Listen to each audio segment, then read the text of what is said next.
I'm Tavin Nasir, and this is Leadership Biz Cafe, a podcast that provides insights and tools to help leaders take on the challenges and opportunities found in leading today's workplaces. Leadership Biz Cafe is brought to you by Tavin Nasir Leadership, our leadership firm that offers keynotes and corporate trainings in both virtual and in-person settings that will help you to improve the way you lead and guide your organization's growth and future successes. To find out how we can help you today with your leadership challenges and discover your untapped opportunities, visit our website at tavinnasir.com. And now, it's time for me to brew up another Leadership Espresso shot.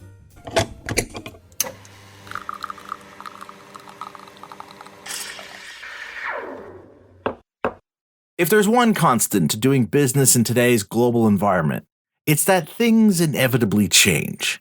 Of course, when it comes to change in today's organizations, more often than not, it's sorted into one of two boxes.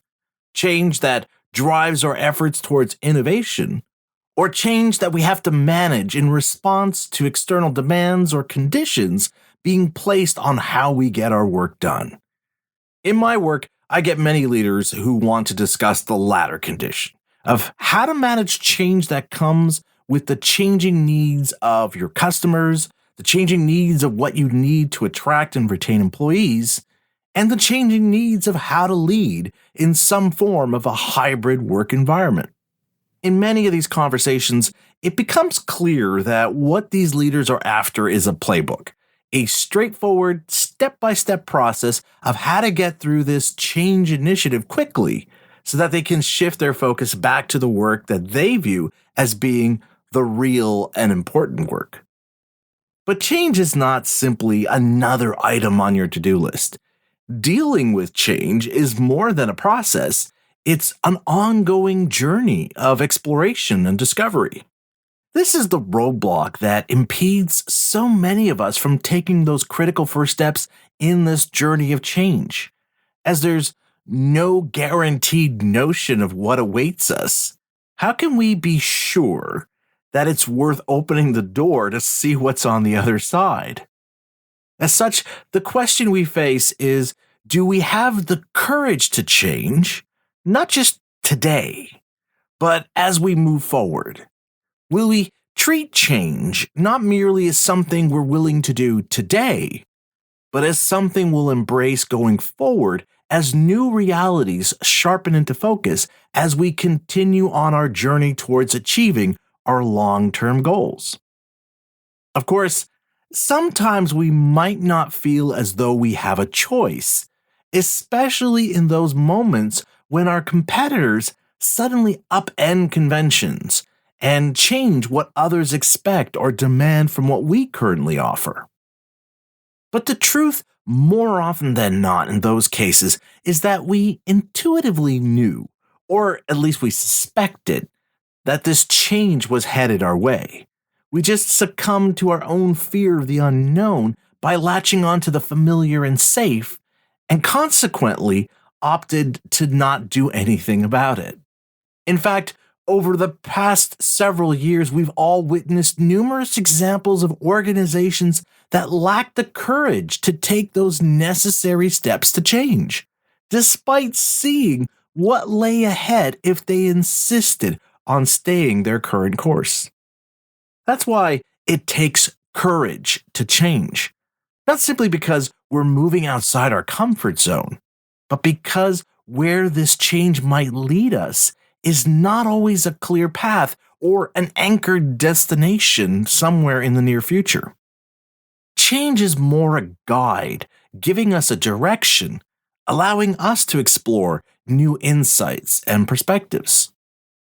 So, make no mistake, it does take courage to change, which is why we celebrate and admire those who are willing to challenge the way things are, to seek a better way and a better future, both for those they lead today and for those who may be impacted in the future by what we choose to do right now. It's why we gravitate towards those we identify as being the rebels or the change makers or the disruptors.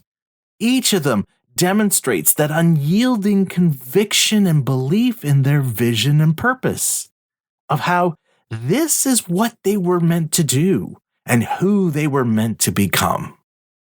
But while we may admire them from afar, we must never doubt that the ability, means, and opportunity exists for each of us to be our own version of that rebel, that changemaker, or that disruptor to the status quo. Granted, not all of us can be game changers or people who change the world. But honestly, there's no reason to think that that's the only kind of change that matters, as the potential exists in each of us to make a difference, to change what we do and how we see things to make things better for ourselves and for those we lead. When it comes to change, what we need to embrace as a key cornerstone in our leadership is that change should not be something that happens to us, but change should be treated as a driving force that challenges us to do and be better. The fact is, change is now very much a fixture of today's workplaces, not only in terms of how we do business, but also in terms of who we lead, and consequently, how we should lead if we are to tap into the very best of every person under our care. We've seen over the past few years and even the past few weeks how some leaders have refused to change, holding fast to the notion that this is the way things are done around here, while pointing to their organization's past successes or what defines their organization's culture. And we've seen how this kind of approach has led many organizations to lose their dominance or worse, end up as another example of a bygone era, not to mention running the risk of losing the key employees their organization needs to not only achieve their objectives today and in the months ahead, but will allow them to remain relevant and resilient in the years to come. Similarly, we've seen leaders who had that courage to take that leap into the unknown, confident not so much in where they might land, but in how the journey would open up new possibilities that would upend the status quo, allowing them to become the front runners of the pack. Both these groups of leaders share much in common with every other leader out there. They were no smarter or risk-averse than you are right now. The only difference, really, was whether they had the courage to embrace change or succumb to their fears, which clawed them back to a status quo which would inevitably lead to their organization's decline. The truth is that while change is hard, it's become critical to our ability to succeed and grow, to embrace that change and use it to transform how we operate and function today and in the years ahead. And so, the choice is yours as to whether you will summon the courage to change or merely hope that today's successes might somehow sustain your organization going forward in a world that refuses to stand still. And on that note, we come to the end of this round of Leadership Espresso Shot.